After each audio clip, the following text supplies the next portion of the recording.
Hi friends, welcome to my channel. Team India మాజీ captain Virat Kohli పరుగులు సాధించకపోయినా రికార్డులు మాత్రం అతని ఖాతాలో వాటిదంతటా అవే వచ్చి చేరుకుంటాయి. ఇండీస్తో రేపు జరగబోయే రెండో వన్డేలో కోహ్లీ ఖాతాలో ఇలాంటి ఓ అరుదైన రికార్డే వచ్చి చేరబోతుంది. కోహ్లీ అన్ని ఫార్మాట్లో కలిపి సెంచరీ సాధించి 2 ఏళ్లకు పైగానే అవుతుంది. అయితే రేపటి మ్యాచ్లో అతనికి సెంచరీ దాహం తీరనుంది. అది ఎట్టా అనుకుంటారా? అది చదవండి. విండీస్తో అహ్మదాబాద్ వేదికగా రేపు జరిగిపోయే రెండో వన్డే విరాట్ కోహ్లీ స్వదేశంలో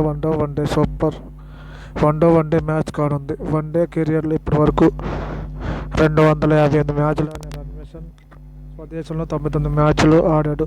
క్రికెట్ చరిత్రలో ఇలా స్వదేశాల్లో 100 మ్యాచ్లు ఆడిన ఆటగాళ్లు కోహ్లీ కంటే ముందు 35 మంది మాత్రమే ఉన్నారు. ఈ జాబితాలో టీమిండియా నుంచి సచిన్ టెండూల్కర్ 164 మ్యాచ్లు, ఎంఎస్ ధోని 127, అజారుద్దీన్ 113, యువరాజ్ సింగ్ 108 ఉన్నారు. రేపటి మ్యాచ్లో కోహ్లీ వీరి సరసన చేరనున్నారు. ఈ మ్యాచ్లో కోహ్లీ సెంచరీ కొట్టకపోయినా పరోక్షంగా అతని ఖాతాలో మరో సెంచరీ చేరడం ఖాయం. ఇదిలా ఉంటే కోహ్లీ స్వదేశంలో ఆడిన 99 మ్యాచ్లు 60% 5,002 పరుగులు సాధించారు. ఇందులో 19 సెంచరీలు, 25 హాఫ్ సెంచరీలు ఉన్నాయి. కాగా వెస్టిండీస్తో తొలి వన్డేలో టీమిండియా 6 వికెట్ల తేడాతో ఘన విజయం సాధించిన సంగతి తెలిసిందే.